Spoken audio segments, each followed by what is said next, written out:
don't see it here. Yeah, I agree with what Michael said, Neil. I think the economy makes it really difficult for Republicans to abandon ship. But let's not forget, with everything being so highly partisan right now, even if the economy was so-so, I'm not so sure it would change the outcome. I think this is having more of an impact in strengthening Donald Trump for 2020. Look, he wants to get this impeachment process over with, get it into the Senate where the message is going to be more positive, and then ride the economy through 2020. All right, so if you play that out, and the economy saves the president, Democrats campaigning against him will say, well, we're running against an impeached president. And that will stick with the public. What do you think? Right. Well, if you remember, they have tried to say and keep saying there's going to be a recession. There's going to be a recession. Remember, Elizabeth Warren came out and explained why, we need her or else there's going to be bad things coming.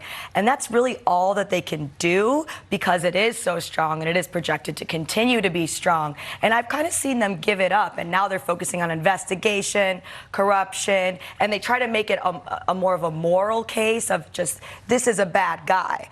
And they can't really attack him on the economy because they keep being wrong when they say the recession is coming. And that absolutely does help the president, especially because if you watch the impeachment hearings, you can watch, one person who's conservative comment on it and one person who's liberal, and they're saying pretty much opposite things. And I think a lot of people in the middle and a lot of people who don't pay as much attention to it as we all do are so confused by that. But something that isn't confusing is the economy doing well because you can see that in your own life. Yeah, and Michael, one of the other things I look at, too, is the timing of these hearings, the rollout of the hearings. I mean, they're going to be, if we're told, a vote looking sometime around the last weekend before Christmas, maybe a vote on the first night of Hanukkah. And I'm thinking, awkward, right? Yeah, I mean, Clinton, it was 6 days before Christmas when the investigation started. So, we're kind of looking back in history and seeing it repeat itself. I will say with the economy. And you would think that Democrats would learn from that. Timing counts for a lot. Right? It does. One thing we're looking at is whether there's going to be a shutdown. And so I think that's going to be interesting. And I think with the economy, there needs to be a conversation about wages because obviously the stock market's doing well, the Dow's doing well. Wages aren't moving up at the same rate. Well, here's where I might differ with that. 16 straight months, 3% plus wage growth. That's not off the charts, but it's off the charts historically as a record run of wage gains. Mm-hmm. That's something the president can point to because predecessors were not stacking that kind of achievement up. Yeah, and I think when it comes to wages, too, we just had a really strong jobs report that came out, and wages were maybe a little lighter than everyone wanted to see.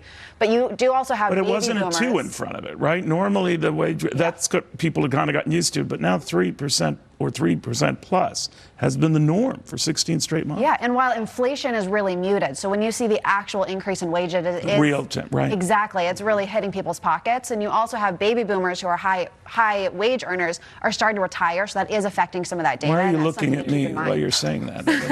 Dan, did you catch that? Yeah, I did. I was wondering about that. Yeah. Listen, I think Courtney's right to actually compare the growth of wages related to inflation because that's what really matters. Are people getting ahead? All right, when we come, forget impeachment. I think this item on Peloton was the biggest news story of the week. And now Sean Hunter playing the dad in that Peloton commercial, speaking out after new holiday ad for the exercise bike, has received all this backlash, much of it targeting him. Back with us, Kat Timt, Dan Geltrude, Courtney Dominguez. Courtney, I'm looking at it all, and I'm wondering, is it worth all the fuss?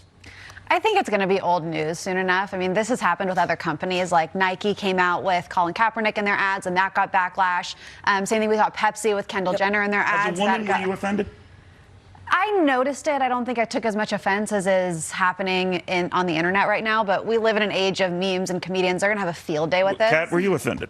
I was actually more bothered by the woman in the ad than the dad, or husband, whatever. Because she was so nervous to get on this bike. She was like, I'm so scared.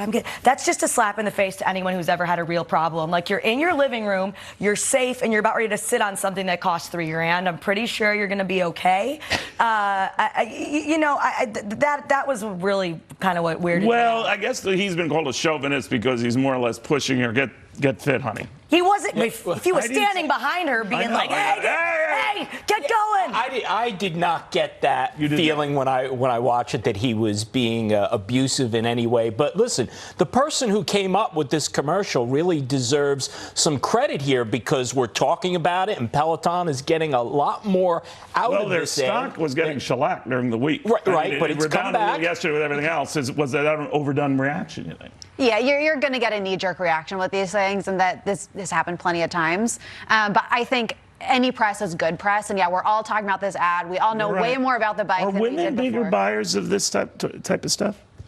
You know, that's strange because in my apartment building, there is one. I've never been on it. My boyfriend goes on it all the time. So from my anecdotal evidence, I wouldn't say so. But I'm not a big exercise gal in general. Really? Yeah, it's just, you know.